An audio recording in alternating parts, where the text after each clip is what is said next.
started off as a PG podcast, but then Devin just kept on dropping shits and fucks, and now... That's right. We are live. The ghost faced himself, Brandon Tanev. This isn't like the start of last season when it was just, it looked like the Canucks were just a beer league team not playing defense at all. And just before Chris goes, no, I'm kidding, Chris, you can actually go now. No, hold on. Oh, we had to give more time for coming on late. So. I still had, hold on. All right. Chris go, and then I got something else to say at the end. So, an elf and a midget in 2 back-to-back games. Yeah, he's definitely on a friendship tour for sure. Saying, oh yeah, I'm okay with him being, the 6'7" defenseman. No! He is a AHL defenseman right now.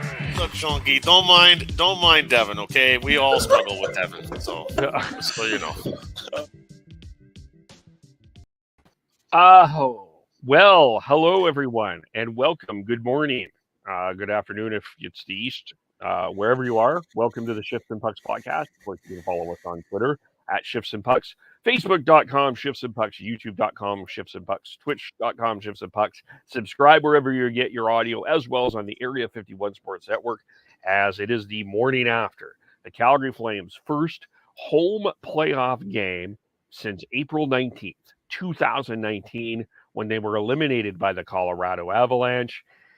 Came away with a 1-0 victory over the Dallas Stars. Elias Lindholm gets the power play goal in the first period. Jacob Markstrom makes 16 saves. We had a little bit of everything, and we're going to dig into that. We'll dig into some of the other series going on, including the triple overtime classic between the Penguins and the New York Rangers. And is David Rittich's career over, or that close to it? Did it take a certain step back? We'll talk about that. But we say good morning. Good morning, Devin. How are you doing? Oh man, what a fucking win last night. That is probably one of the best ways this team could have come and played for their first playoff game. And God, it was, there's a lot of criticism that it was boring hockey. I thought it was fantastic. I thought it was a great game. And I honestly, cloud 9 this morning. I didn't have a great sleep, not going to lie. A little hungover this morning. But I overall, like the atmosphere was amazing at the pub I was at. And just the buzz in the city, you feel it. It's awesome. Yes, it's well. I'm not in the city. I thought the crowd was really great last night. And I know that the wave happened, and I know a certain couple of Twitter people are not happy about the wave, but I thought the crowd was great. Sean, hello. Hello. Yeah, it was good. It was good theater, good entertainment. It was, if that game was sort of a middle or late season game, I don't think we would be talking about it in high as high praise, but the theater, the drama, the entertainment factor of playoffs just amped it up, and it made it for a good viewing, especially when you got getting things a little rough and tumble in the at the end of the first there. Yeah, well, for me, in terms of playoff games, I think that this was, look, a low bar in terms of Calgary Flame playoff history when I make this statement, but this is one of the most prepared teams for a playoff game that I have seen in years. I was trying to go back, maybe 1986, when they were prepared to play the Winnipeg Jets. That team looked ready for a long run. I have not seen this team look ready for a long run for a long time. Even 2004, you look back at 2004, the Canucks actually blew them out in the first game 1. 2015, that was, I think the Canucks won that game. 2000, and then 2019, although the Flames won, it was pretty much all Colorado. This was probably the most prepared for the playoffs team that I've seen come across in years. And was it exciting? Was it the end-to-end action that a lot of people know and love? No, but it didn't need to be. Everyone knew exactly what the role was. Even when Rasmus Anderson left the game, and we'll get into that part in a moment. Team seemed prepared. Team seemed like, okay, we'll deal with this. We've got to deal with this. Yeah, I'm not saying that it was a perfect game, but they seemed prepared and they had a game plan going in, and I thought they were focused.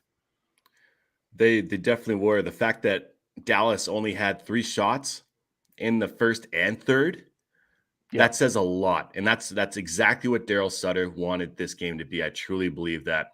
A lot of transition in the neutral zone between possessions, a lot of dumping and chasing, getting in on that forecheck for the Flames. And those hits don't matter right now. Those hits that happened in that first game matter in game 3, 4, 5, and 6, and potentially 7. That consistency of looking over your shoulder, getting pounded into the boards is exactly the type of hockey that Daryl Sutter wants to bring and send a message that the domination of that first period for the Flames, the first 15 minutes, was remarkable. Yeah, there wasn't really that many scoring chances, but you know what? They capitalized where they needed to. Elias Lindholm with that first goal was I've been preaching his release, and that release was fucking perfect. Awful one-timer wrist shot, basically snapshot, and 6 inches over the pad. Absolutely perfect. So, yes, it wasn't amazing back-to-back or end-to-end hockey, but I think that's not what Daryl Sutter really wants within this race, especially with the high-end skill that top line of Hintz, Pavelski, and Robertson can bring. Outside of that, I really didn't notice many or much like the Ben and Sagan line, where it was pretty quiet, and you got to keep it that way. For me, the biggest, the star that impressed me the most was Jay Gottinger, who just read the game really well and made it look easy. Other than letting only letting 1 goal in, I felt like he had a really good game. That outside of that, the rest of the stars looked they hung in there, but I didn't feel like they were creating enough havoc in the flame zone to be able to create some chances that they need to do more if they're going to be able to win this series. You know, the Devin, you talked about game 4 and 5. I do think it even affected game 1. I would argue that late icing, and you could there might be some controversy whether or not that was icing or not. From some people, it was probably close, but I think Heiskanen was feeling footsteps. I think that's why he dumped that puck in, like where he did. I think it started to really maybe our first shutouts, that Lewis, Ritchie, Lucic line just wreaked havoc. And it was really how Daryl Sutter deployed it, because it went Lindholm, Tkachuk, Gaudreau, and then you would toss up that fourth line just to bang and crash. And it was the intention of that line was to wear down that Stars defense. I firmly believe that was the game plan, because nobody... And yes, they were missing Klimberg, but nobody really was able. They weren't able to move the puck up as quickly. And then you saw that in the. I think that that icing, the fact of how he dumped that puck in and where he wasn't sure where he was at center ice, I think it had a lot to do with the fact that I think he was hearing footsteps, even at center ice. That fourth line really solidified themselves within that game. Even though Brett Ritchie played 7 minutes and 21 seconds, you had Trevor Lewis with 11, almost 11 and a half, and then Milan Lucic was just a shade under 9 or 10 minutes. I swore that they're out there a lot more than they were, and that's I think we've been saying that about Lucic in the past. Let's say 2-3 weeks, is that he's been ramping up for making a big impact, and he's doing that. And that fourth line is definitely doing that. Yeah. And I've said it multiple times that hockey's a game of intimidation, and that shows it right there. I was gonna go there as well there, Kev. I think Devin is right that those hits do pay off later on in the series, but I think they also pay off immediately in that game. It creates, even if you're not necessarily quote unquote hearing the footsteps and being worried about being hit, they're coming anyway. They're coming at you aggressively anyways. So you're going to have to make a decision with the puck at some point, and Heiskanen did rush it on that icing. That was icing. Yeah, I'm saying it was. There may be some people that think it was closer than it was, but I think it looked like, yeah, it wasn't. He was about 2-3 feet away when he let that dump in go. I think like there's sometimes where, like, every once in a while you see that those get missed, but letter of the law, it's icing. Yeah, for sure. And even John Klingberg, I think we need to, which will probably blend to Matthew Tkachuk. Klingberg was out he missed a good chunk of time. This was his first game back, and first shift. Matt, hello, my name is Matthew. I'll be your friend today. Hits him right away, and then later on and I would argue that of the kerfuffle from Klingberg's perspective, I would argue it wasn't the second hit, the one late in the first period that riled up Klingberg. That just lit the match. It was the first hit. It was the fact that he was getting hit right off the start that really started to rile Klingberg. And I guess I'm going to start with giving Matthew some credit here because, and I tweeted this, old Matthew wouldn't have dropped the gloves. Old Matthew would have went to the bench and said, see you later. Matthew dropped the gloves after that hit. Raffle challenged him. Matthew dropped the gloves. We can debate his antics of how he handled that, but he did drop the gloves. And I do think some credit is deserved for that. Yeah, he definitely stepped up. And I think that just goes to show that he is more than just essentially a rat within that term in the NHL of a Marchand who doesn't really drop the gloves. But the fact that he was willing to step up for himself, and Raffle's a decently big dude, so it's not like Raffle's a heavyweight by any means. And I don't think say for instance it was a heavyweight player, I don't think he does, or maybe he does, and maybe he just kind of holds on for dear life and hopes for the best. But showing that leadership, I think, in the playoffs is beneficial for the entire team, let alone Matthew Tkachuk's confidence. It's not the best trade-off you want for the Flames, but it still sets the tone.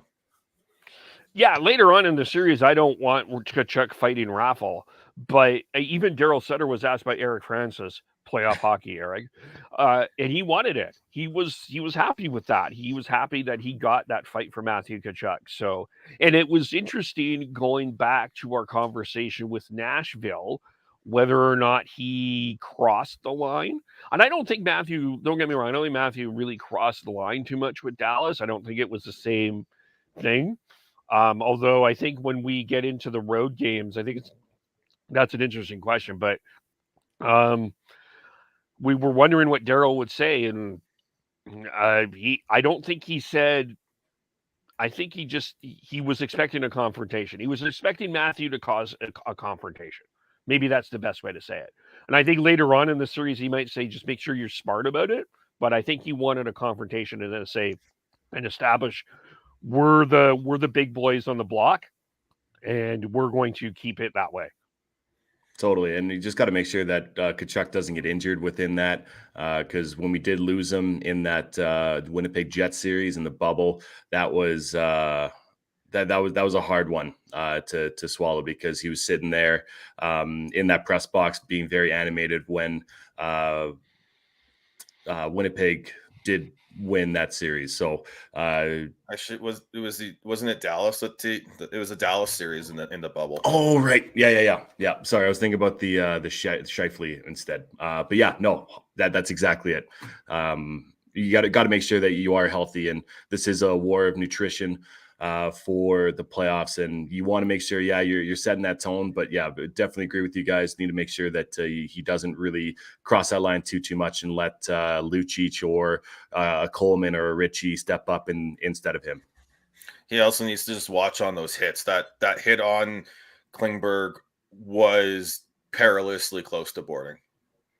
I don't think it was, but it was like if he was a step closer to the boards, Klingberg, when he got hit, that would have been boarding. That would have been a very dangerous hit. So he just needs to watch that a little bit. But he always plays right on the line. That's it. That's when he's at his best. So.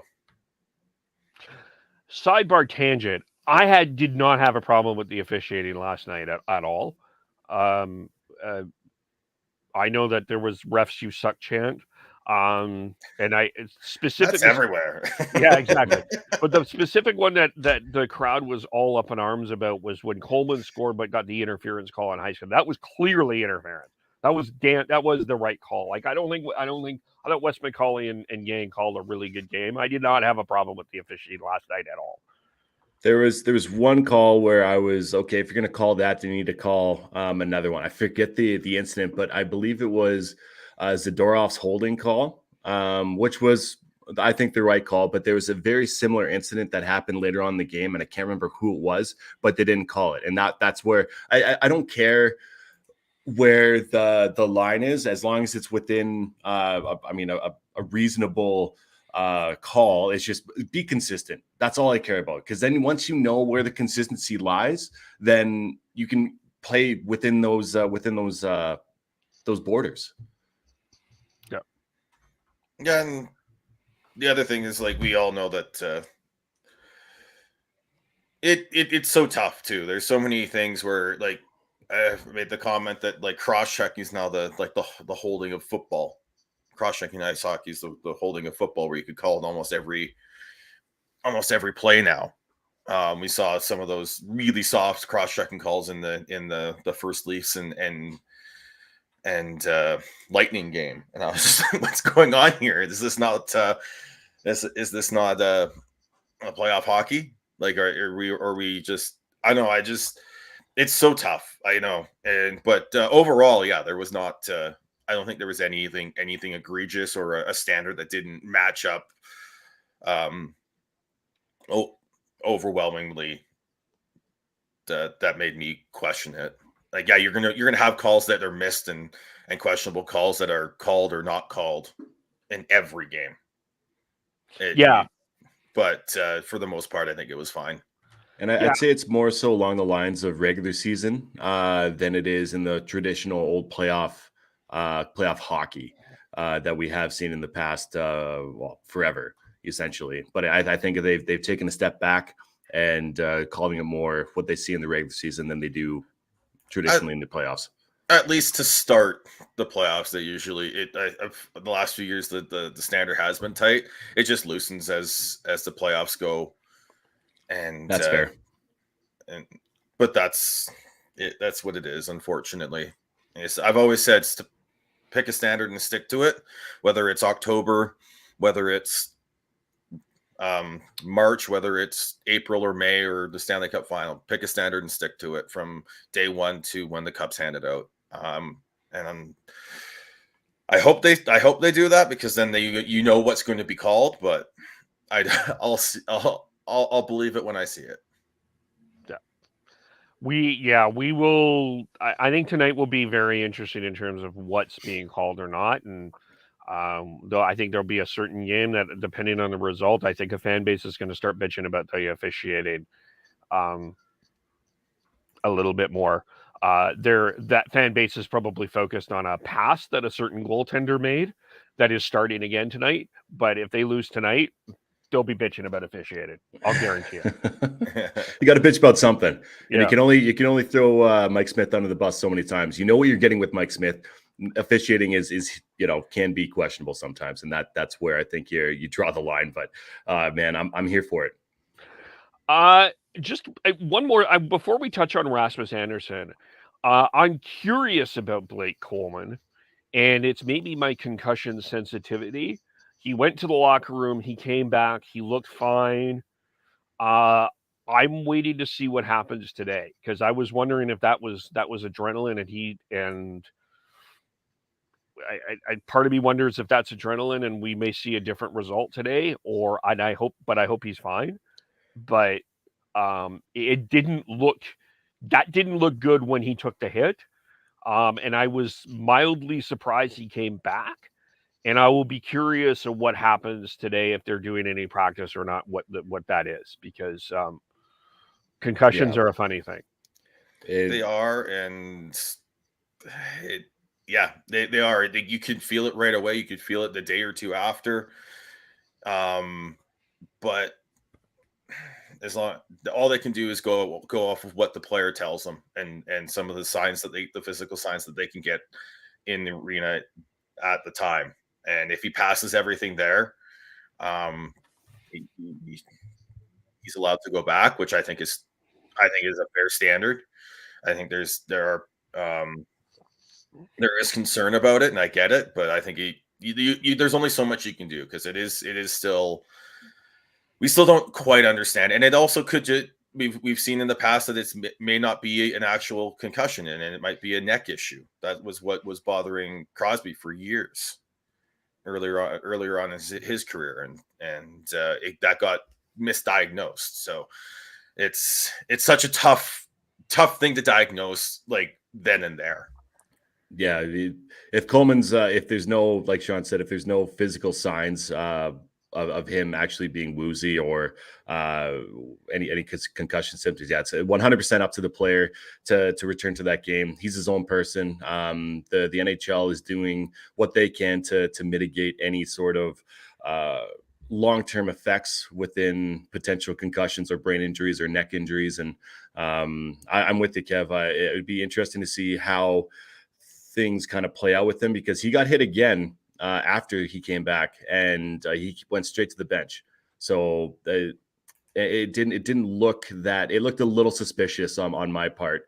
I mean, he had a massive impact in this game, playing 12 minutes, 6 shots in 12 minutes. That's unbelievable for that kind of a time period. So if he is out, that'll be a massive loss for the Calgary Flames. But we'll wait and see what happens here today and tomorrow. That Young Croak Dubé Coleman line, I thought as the game got on, they got more and more effective. And we kind of talked about it. That line's the X factor for the Flames. If they can get going, I think the Flames will do well in the playoffs. They didn't get on the score. Well, the only person that got on the score sheet was Lindholm, but I thought they played really well. I thought they continued. Took them a little while, but they were in the fabric of the game.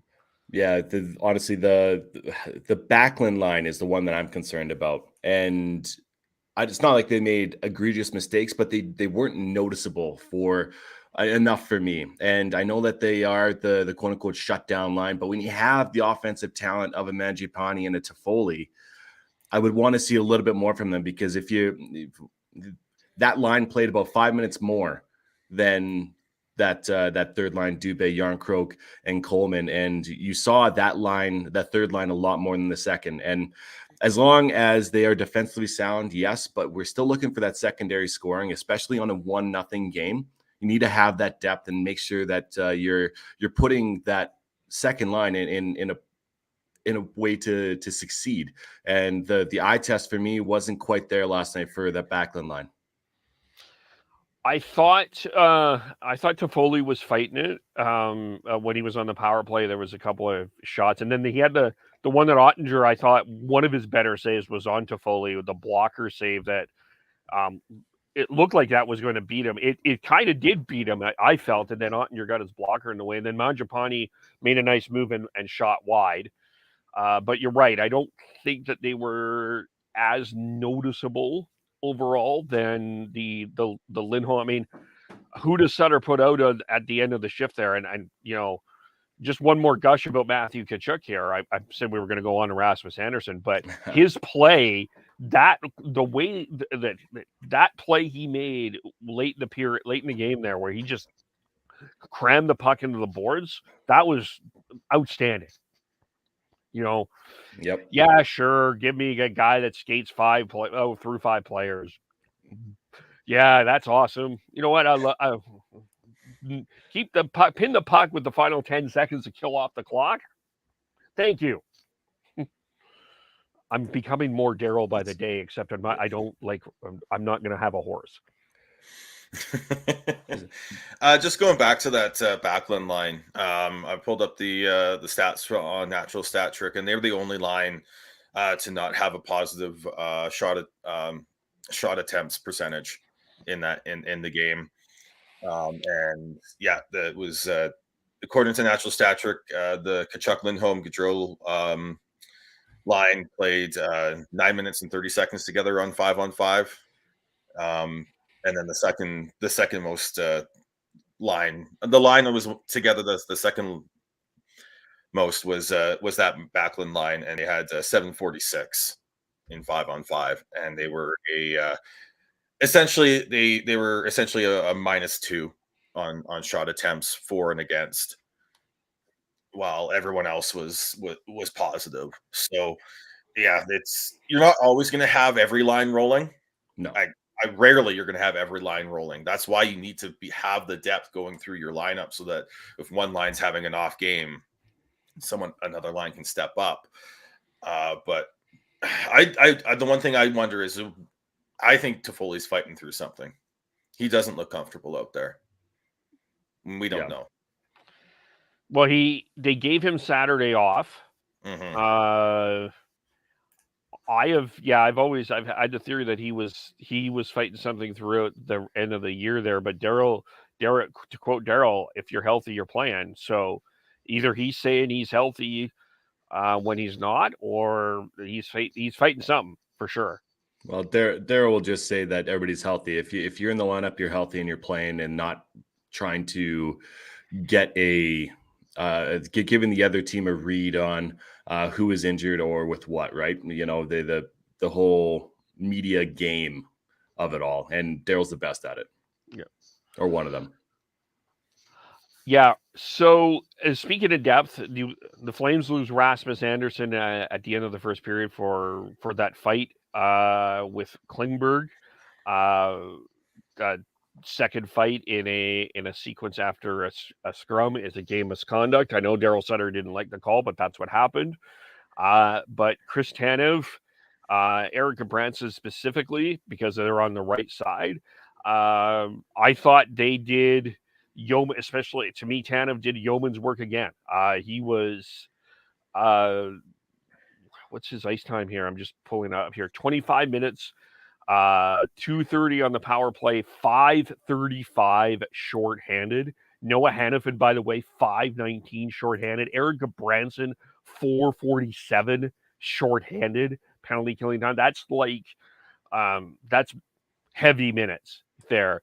3 shots on goal for Tanev, 2 blocks, 1 giveaway, 1 takeaway. To me, Chris Tanev was an absolute. Yeah, we're Tanevologists anyway, but that was just a typical Chris Tanev workman-like effort from a specific, and I think Noah Hannafin deserves some credit for that too. I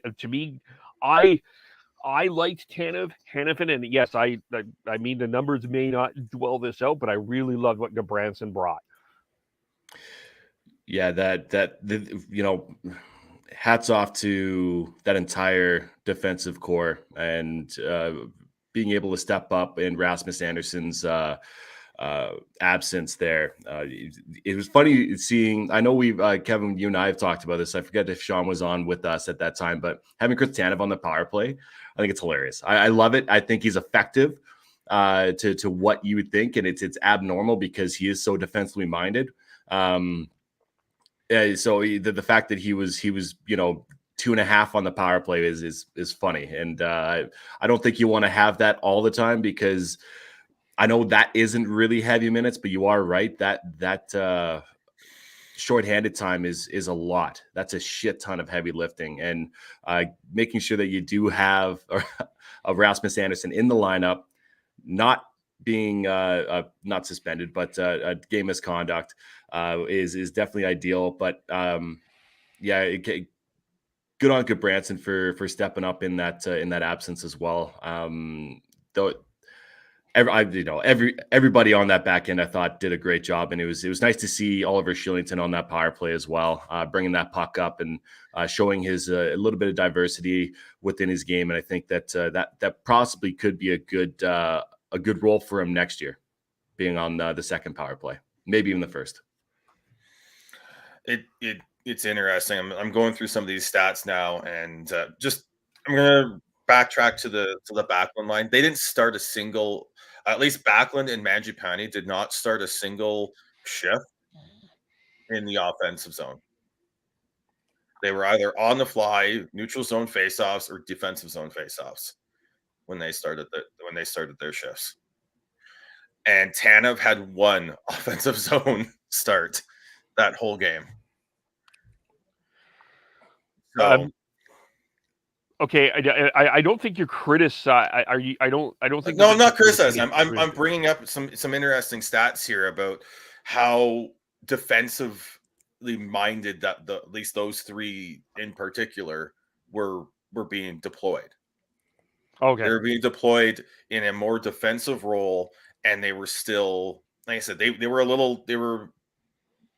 If you're being deployed that heavily in defensive zone, or like not getting opportunities in the offensive zone to start your shift, you're going to have shot shares percentages a lot lower than your teammates who are getting those opportunities. And that's exactly what you wanted from the Backlund line anyways, right? And the reason why I'm criticizing criticizing that line is that I didn't really see any like massive defensive plays either, even though they didn't give anything up. I just didn't. I'm very aware, and I always try and make sure that I'm cognitive of giving credit where credit's due for defensive plays, because I think defensive plays are very underrated. And yeah, it does make sense the way that they were deployed for sure. I want to see a little bit more from them, like in defensive times and in offensive times too. Digging more into that too. They didn't even have any offense. Mangiapane and Backlund didn't even have any offensive zone faceoffs last night. So it's not even like they didn't work their way up and then still get a faceoff. They didn't even get that. Like it was. That's pretty intense. You are our defensive zone line right there. Yep. So I think they did. I when you dig into that, and just because they haven't made big defensive plays to me, and they weren't scored on, and their shot share attempts weren't actually that far below 50%. To me screams that they were doing a good job and positionally. And they made it look easy as opposed to having to make those big plays. Yeah, but hopefully that game 2, I think we're going to have to expect a good chunk of ice from Rasmus Andersson. He's their key defenseman. I think it's fine that he got into that fight. I don't think you want Rasmus to do a lot of fighting in these playoffs. I think you need him on the ice. He's probably, you could argue, their number one defenseman if you want. Key on the power play. So that will be the key there. And according to Klinberg, they're targeting him now. So that's talk about bulletin board stuff for the Flames there, and they're not going to back down from that either. So I'm going to expect that Dallas is going to come out heavier than they did in the first game and really solidify their dominance of doing basically what Calgary did in the first period, was dump and chase and get on that defense. So do Dallas have the forward group to do that though? I mean, they're not small, right? Jamie Benn is a big boy. Gurianov is a bigger boy as well. Hey, I mean, Jason Robertson's a big dude too, and if he decides to start hitting, he definitely can. So they're not Calgary. Calgary has pretty much at least one player on each line that can can either play big or throw big hits. So it's a good question. I don't think that they overly do, but it doesn't mean that they can't try. I think they do. I think you don't have to throw massive hits, but as long as you're making people you're getting in on the forecheck and creating havoc, that shouldn't. I think they've got the personnel to do that. Glenn Denning had 179 hits. He's only 5'11". Like, it's not like Ben had 143, Raffle 141, Faxa 129. Pavelski had over 100 hits this past season. They're not a team that's going to shy away from throwing the body. And you just need to have that consistency. Like Sean said, if Calgary's defense is looking over their shoulder every time they're going and retrieving a puck, they're doing their job. Yep. Well, that I agree with. I just doesn't strike me as what Dallas is known for, but they're going to have to do, like, the Hintz, Robertson, Pavelski line had a combined 2 shots on goal between the 3. Ben, Sagan, and they were trying Nemestikov for a while, and I think they were throwing the lines in a blender, but Ben and Sagan 6 shots between 3 shots each. So they're going to have to try something, I think, to allow to create some opportunity there for sure. But yeah, I guess anything else on this game specifically? Do we want to do a sort of a player of the game and grade the game? I sent out the poll on Shifts and Pucks. You can still vote on that. You can grade the performance. I think with wins now, I'll switch A to W in honor of Daryl. W's. That's what impresses me. Yeah, you know what? I got to give full props to Coleman. I think he was by far not by far, but in my mind, he was one of the top players for the Flames, most effective, and you saw him out there a good majority of the time, making a difference every shift. So I'm going to give him a W.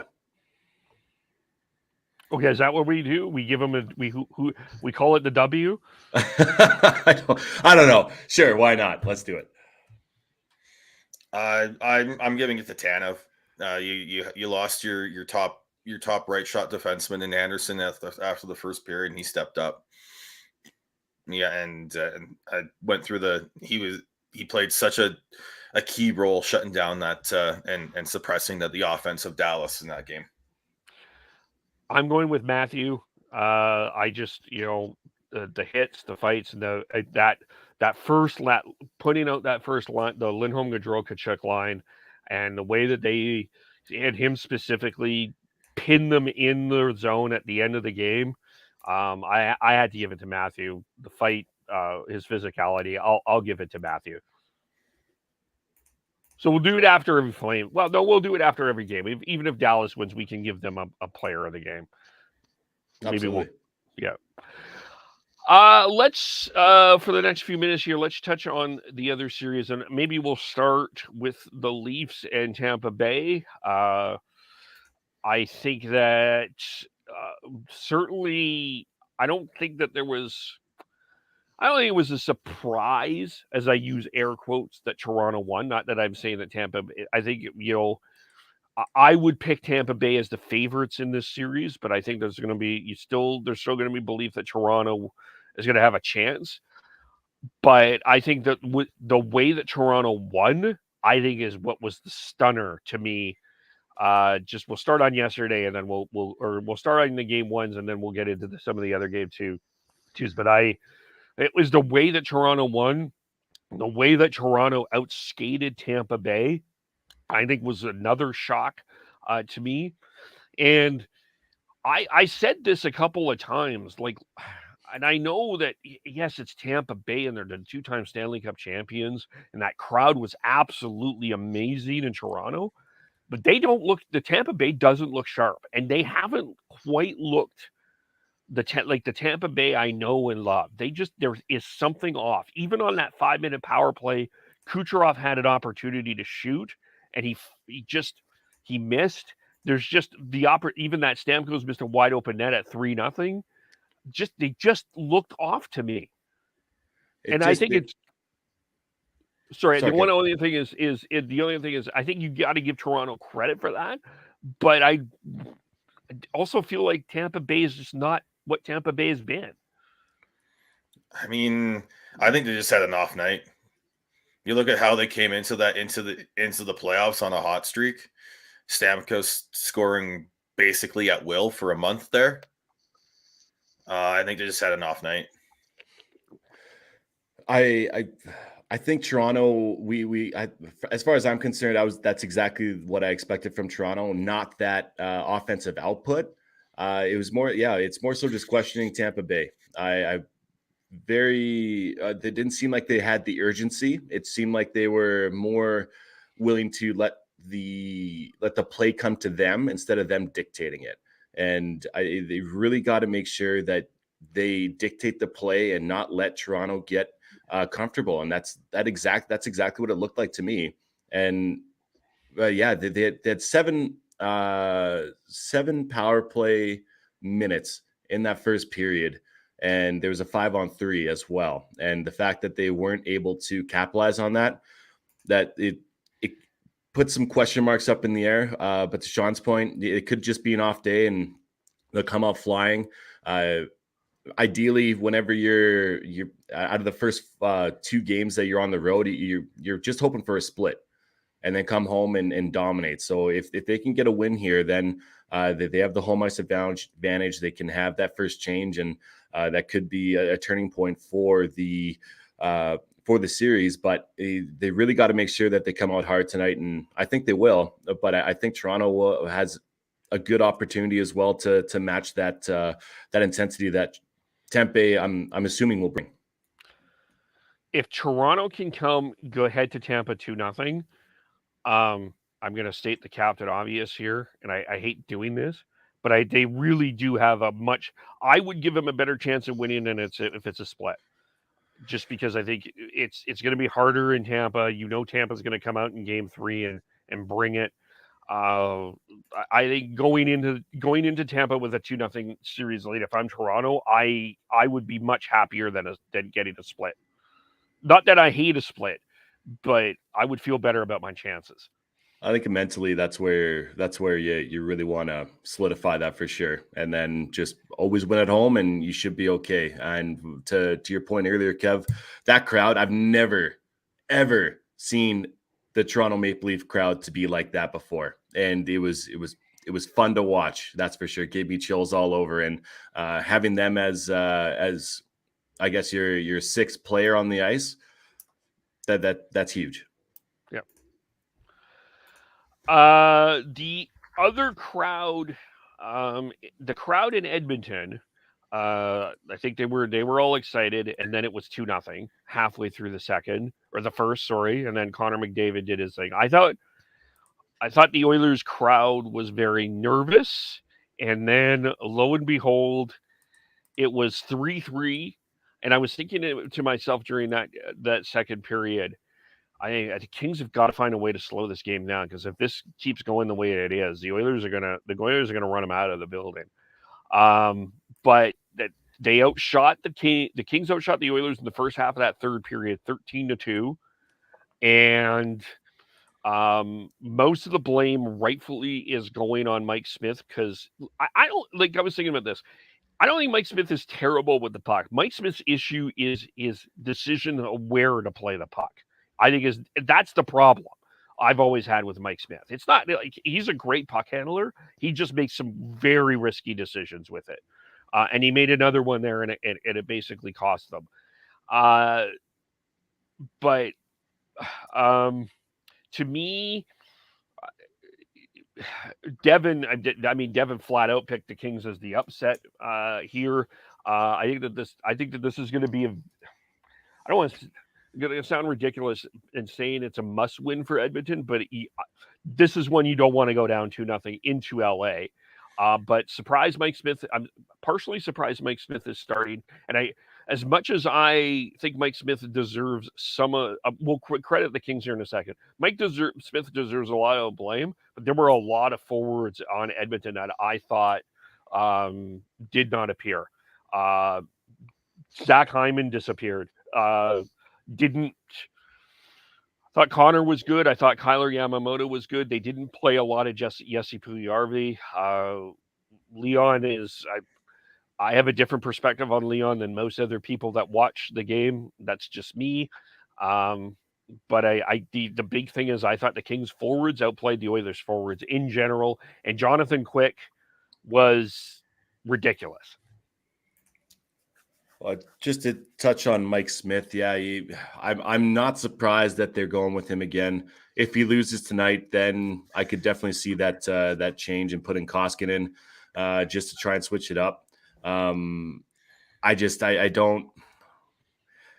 agree. I think this is a must-win for the Edmonton Oilers. It has to be. If they're going down 2-0, going to LA, that puts them, and they don't have last change. And they're going into the Staples Center can be rocking, and the nerves are going to be there. The sticks are going to be gripped a bit tighter. There's so much riding on this fan base and on this team than most people are really wanting to say.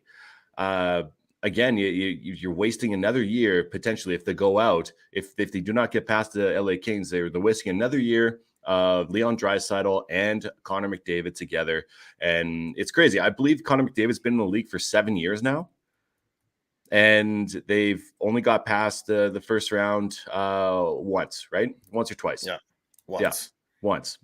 So this is butt puckering time. They need to come out and play, and the LA Kings, that is the perfect road game. That is the perfect road game that they played. And Philip Deneau, holy shit. Oh. That guy is so underrated. A goal and assist, and talk about shutting down that top line. Oh, man, it's fun to watch. If you're not an Oilers fan, that is. I mean, it all comes down to how the game goes to tonight. I still think this is Mike Smith until his legs fall off. Like Koskinen's he's not going to fix things for them. But who's in net's not actually the problem there, in my opinion. And you have whatever the line combos are, you need to find a way to create a line that can exploit one of the other lines that's not Philip Deneau's line, especially tonight. Because once you get the go to LA and they've got last change, they can just put Deneau on when you've got that top line on out there, and it's just I think that's a huge one. And when you look at the line combinations that they had, they didn't want to use Puljujarvi that much, and then they ended up putting. Trying to stack the lines again, and whenever they do that, it's not going well for the Oilers. They're hoping that they can just go full on nuclear deterrent and have McDavid and Draisaitl on the same line, but it just doesn't seem to work. And Draisaitl was a negative on the shot share percentage there, while McDavid was significantly positive. You said it, not me. I'm just stating facts. Well, no, I feel like when I talk about Leon Draisaitl,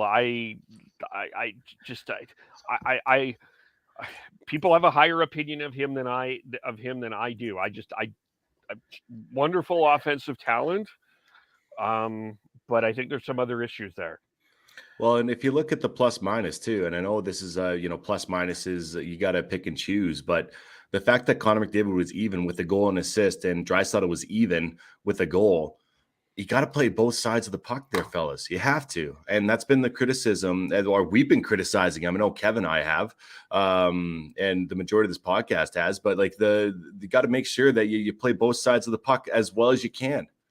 And if you're not going to do that, then it's almost a lost cause, because even when you have that, to Sean put it, the nuclear deterrent out there, you put Draisaitl, McDavid, and Evander Kane on the same line, it's obviously not fucking working. So they need to really solidify, and like this is more so probably in the offseason, if they don't do well, is that they need to focus on that defensive side of the game, just like Austin Matthews has this year.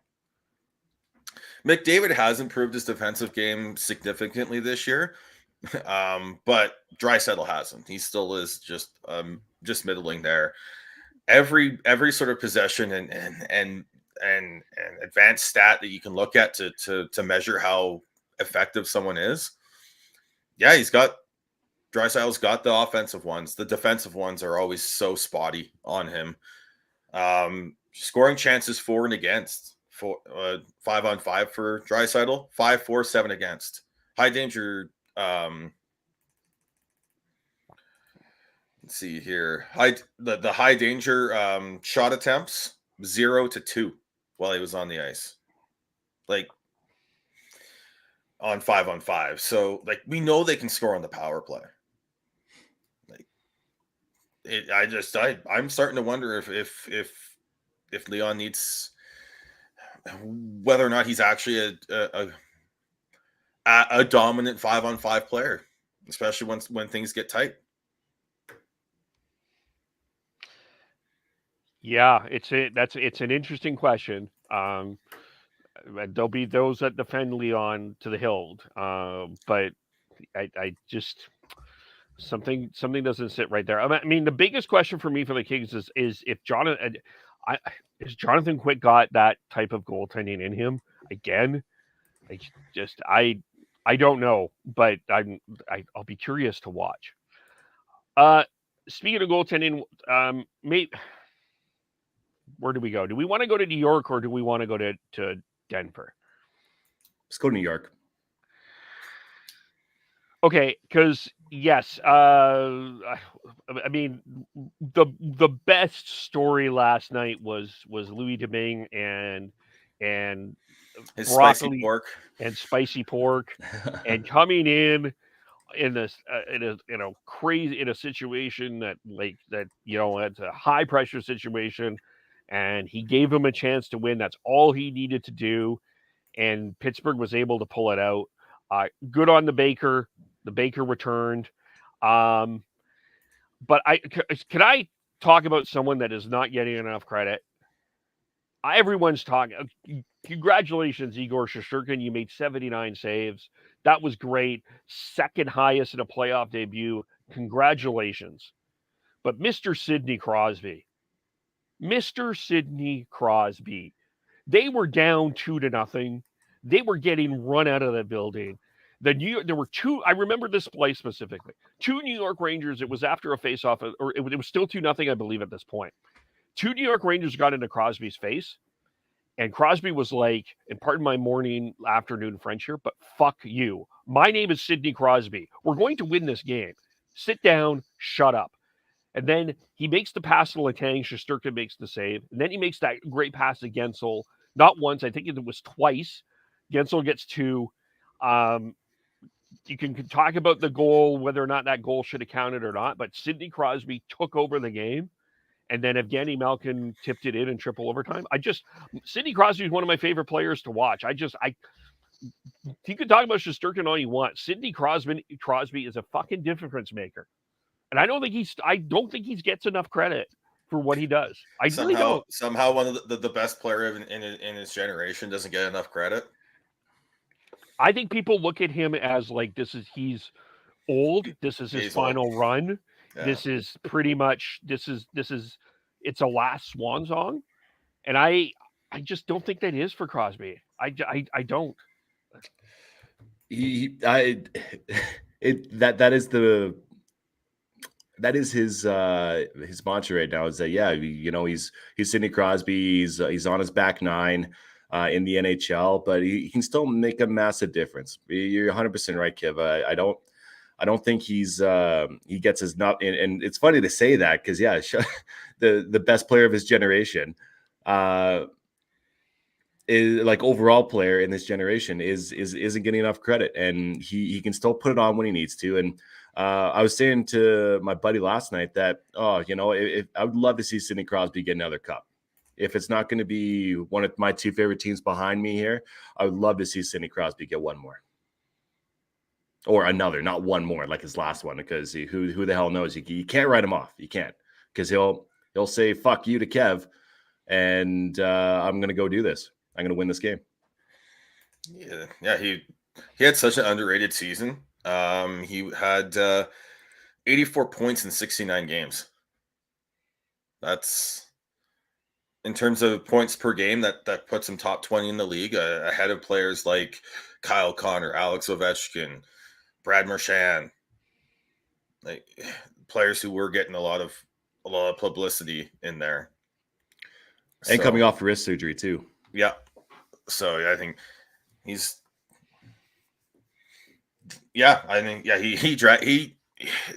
one of the best players at making players around him better too.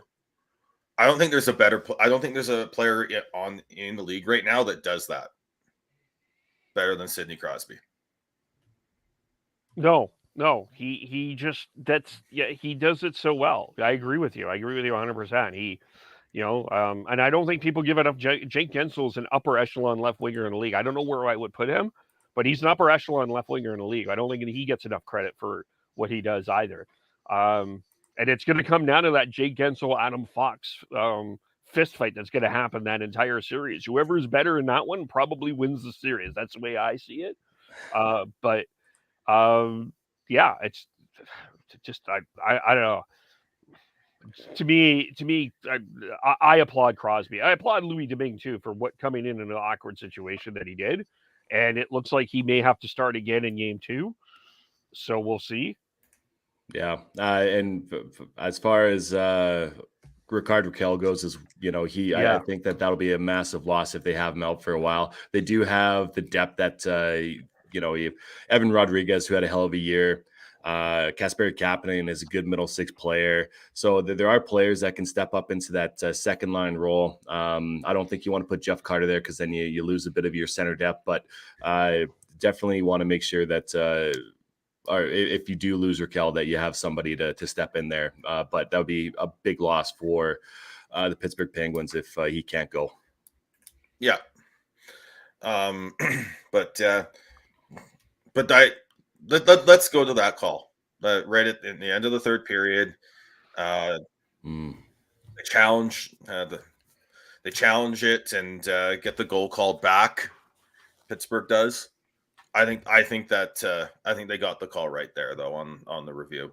I know goaltender interference is a bit murky because you never know, and every once in a while one decision goes out to left field and you're like, but I don't understand. But when I look at that, and maybe there, was it Marino?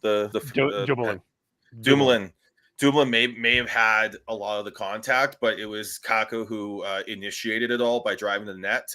And if you're going to drive the net, you have to avoid the goalie. And you have to show any attempt to move. Yeah. And if you get driven in there, then it is what it is. But you have to make an attempt, and he definitely didn't. I didn't think it. I didn't think it should have counted, but I thought it should have counted. Right, I was wrong. Right, let me correct myself. I thought it should have counted, but I don't know if there was enough evidence to truly overturn that. I really, ultimately, I think Sullivan deserves a great guy, and coach staff, good on him for challenging it, and right call, for sure. But I'm not outraged. I didn't think it was a terrible, it wasn't like an egregious error. I'm not going to say that. It's the way I look at it, Kev, is like DeSmith had no chance at making, DeSmith had no chance at making an attempt at a save because of the drive to the net. And if the goalie cannot make an attempt at a save, then it's going to get called back. Yeah, I guess it was the question to me was, whose fault was it? And they clearly determined it was Kakko's, and that's fine. If you initiate that drive to the net, and even if you're just a bit piece in a collision that forces the goalie out, especially if you're in the crease, which he was, Mm-hmm. I think it's getting called back almost 100% of the time. Now, if the goalie's outside of his crease and that same play happens, I think that they keep it as a goal, right? When the goalie's in his crease, that's his area, and if you're going in there and you disrupt him and he can't make that save, then that's where it lies. Yeah. Just one more quick thing here. It may have been hyperbole when I said it, but David Rittich certainly looked overwhelmed by Colorado. 5 goals in 15 minutes. UC Saros is out at least the first 2 games, if he comes back at all. I think they're going to go to Connor Ingram in game 2. It's hard not to argue it's a step back for David Rittich. I think that they were hoping at least that they could get something from him, and I feel for him. I as a former Flame, and Devin, even if as a former Leaf, he's a really good guy. It was a tough night for David. He's a good guy, and that's why you root for him. But he is an AHL goalie right now. Yeah, I remember. I looked at that series, and if Nashville had Saros who had the ability to steal a series, I thought that maybe they could potentially cause Colorado some havoc, but I don't know. I was so not with Rittich in that, and then Colorado comes out and puts that up. Oof. And they scratched Alex Newhook and Logan O'Connor. Yeah, those are some good young players that have been a big impact for them during the year. So we're talking about how good their defensive depth is. Look how good their offensive depth is too. That's a scary team. Yep. Anything else we need to touch on? Go Leafs, go! Let's fucking bring it tonight. Let's put the former double Stanley Cup champs down 2-0 going into Tampa, and let's make it hard on them tonight. It's going to be a hell of a game. Scrappy as shit, and I cannot wait for puck drop. I'm going to say I think we see a massive bounce back from the Minnesota Wild tonight. I think that series goes back to St. Louis tied 1-1. Be surprised if they don't. Who starts though? Fleury starting. Yeah. Okay. Yeah. They'll have. That is like I don't want to. That's another must win. Really, in a lot of ways, you don't want to go to St. Louis down 2-0. You cannot lose both games at home in a playoff series. I mean, teams have come back and done that, but it's such a tough hill to climb. It's basically if you lose the first game 2 at home, game 2 becomes must win. Yeah, you have to treat it as such. Yeah, I'm just trying not to overreact and say, well, the series is over, they're done, they're getting swept. It's not what I'm saying. But it's just it's just a tougher hill to climb. It really is, yeah. You got to make sure you split it if you're any team, realistically. Yeah. The thing with Minnesota is they controlled most of that. They controlled the shot share in game 1 and just didn't get the goaltending, and gave up a bunch of what looks like 3 power play goals. So if they can stay out of the box and they can get things going offensively, and when you've got Kirill Kaprizov to lead the way there, you don't. They have the firepower. They just need a couple bounces early on to get their confidence back. I still love that St. Louis team, though. I know you guys. It sounds like you guys are both picking Minnesota. I'm not as sold on that one, but what for game 2? That's what I'm picking. For the series, I think I've got Minnesota in 7, but it's such this series and these two teams are so evenly matched. Yeah, I honestly don't have a pick tonight who's going to win. It's going to be a toss-up, but either way, I think it's going to be a hell of a game, and Minnesota's going to put up a hell of a fight. Yeah. I think Minnesota will put out a shout out to the Soda Pod, by the way. I think they will put out a hell of a fight. I just have a feeling St. Louis is going to win the series. Yeah, they have the veteran presence, and they've been there and done that before. Minnesota's kind of this is their first real kick at it with this type of hockey. Yeah, and they're going to have a much different looking team next year too. Yeah, yep. Really interesting offseason for Bill Guerin, no matter what, if they go far or not. Oh, this offseason. Because they've got Parise and Suter's buyouts kicking in high gear next season, taking up a lot of cap space. And they need to re-sign Kevin Fiala, who has really stepped his game up and is going to want a big raise. Man, this offseason is going to be fun. Fun. Anyway, just one more. We'll wrap it up here, but I congratulations to the Vancouver Giants. 47 points behind the Everett Silvertips, and they ran over them and won game 6-3. They're preparing to play Kamloops. That series starts this weekend. So watch out on WHL and Area 51 for that. I'm going to do a preview of both the Eastern Conference series, Red Deer, Edmonton. That's going to be a closer series than people think. And I think Moose Jaw Winnipeg is going to be a lot closer than people think. So I'll break that down later there. Anyway, how do we follow everyone? We'll leave it here because I am Beardy Connect 0. I'm Beardy Connect 03 on Twitter. Follow me on Twitter at Gordhouse09. Tyler, TNOBLE, Christian Schneid, SCHNEIDZ. I am KEVOLE. We're Shifts and Pucks on Facebook, YouTube, Twitter, Twitch. Subscribe wherever you get your audio, as well as in the Area 51 Sports Network. Also, follow Fireside Chat. They'll be joining us for some recaps. They record every Sunday, so check out their podcast as well. Dan and Matt will be joining us when they can, but we'll be back Friday to recap Game 2, Flames and Stars. Thanks, everyone, and we will talk to you all very soon. Bye for now.